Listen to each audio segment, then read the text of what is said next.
Hello, everyone. It's me again.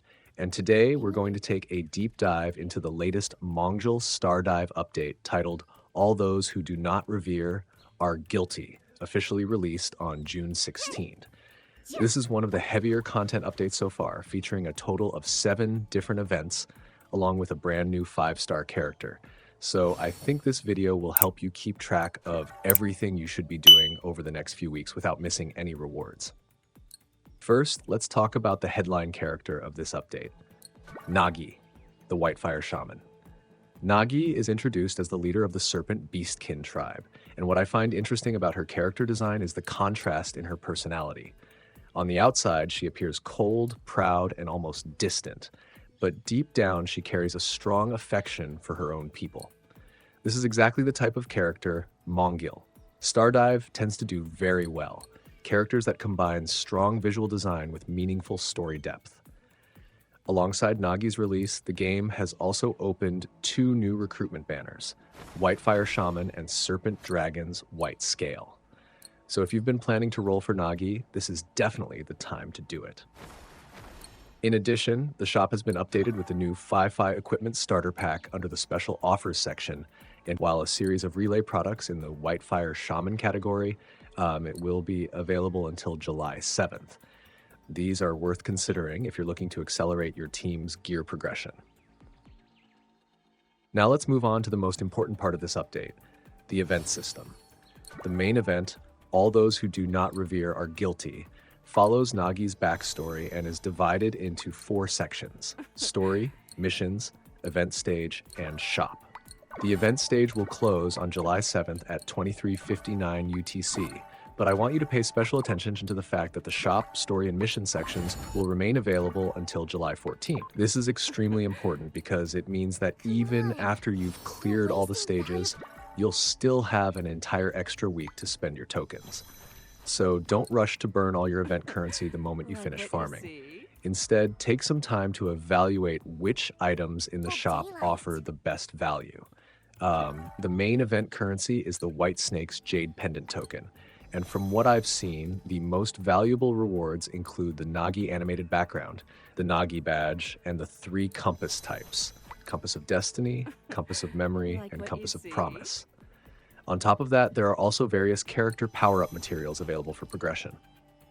The second event, Gifts from a Ruthless Ruler, is actually a very smart companion event. As soon as you obtain Nagi, whether through recruitment or any other acquisition method, you immediately receive a Compass of Memory along with an animated background. It's a clever way for the game to encourage players to invest in the new character without forcing them to complete additional complicated requirements. Next is Special Missions with Nagi, the third event, which requires players to complete special missions while using Nagi in their team. The rewards are quite diverse, including Compass of Promise, Conquest entry tickets, Rift entry tickets, and what I consider the highlight reward of the entire update, the Mutant Monsterling Selection Chest. This chest allows you to choose one of 5/1 mutant monsters: Gold Digger Moley Mole, Frostbite, Green Cappy Bro, Ashen Mask, or Gold. If you're trying to complete your Monsterling collection or you're missing one of these units for a farming setup, this is an incredibly valuable opportunity because the reward is selectable rather than random. For that reason alone, I would prioritize completing this event as early as possible.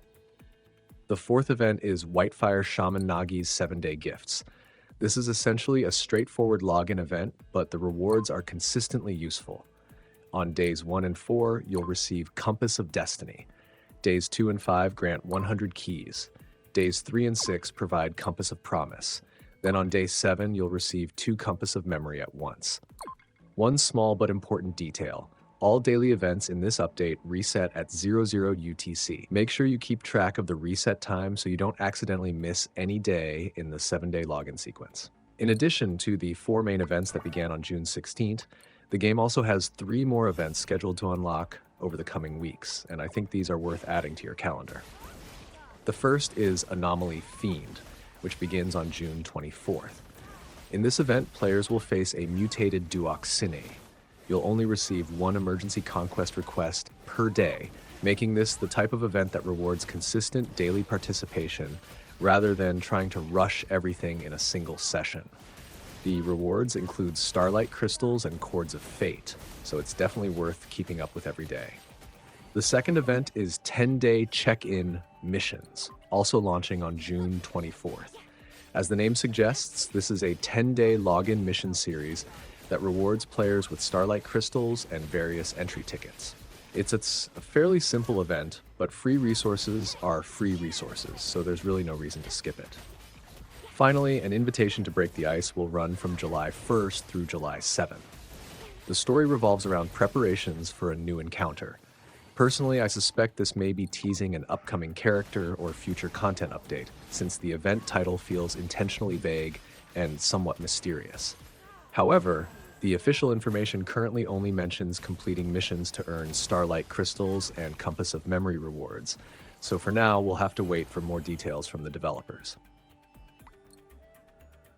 Now let's move on to something that will probably interest players who are heavily investing in combat progression: the recommended elements for Legendary Conquest over the next 3 weeks.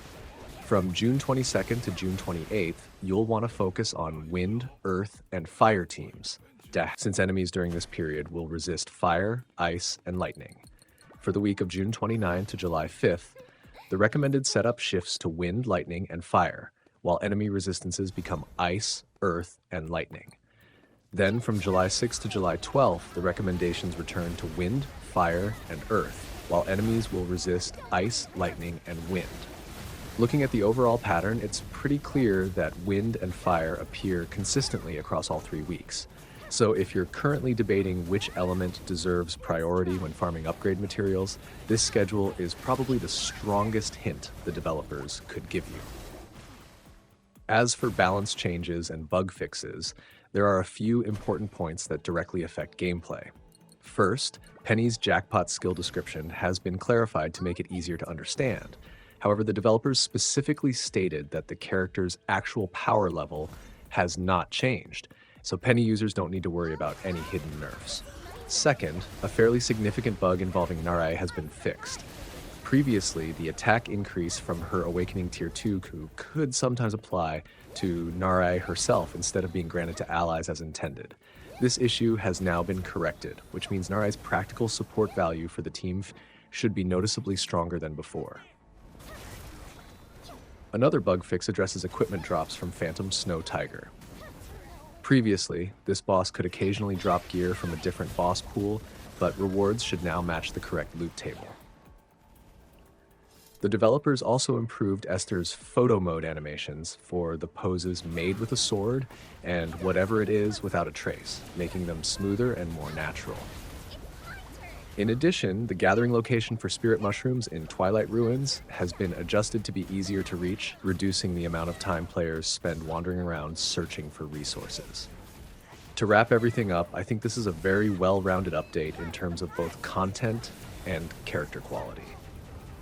Nagi not only has an appealing design, but she's also supported by an extensive event lineup that gives players plenty of opportunities to earn resources while providing additional motivation to recruit her.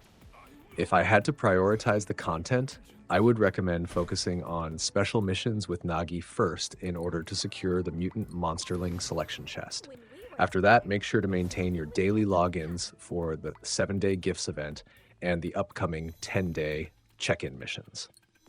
As for spending event tokens in the shop, there's no need to rush because you'll still have an extra week after the event stage closes. Hopefully this video has given you a clear roadmap so you won't miss any rewards during this Mongil Star Dive update.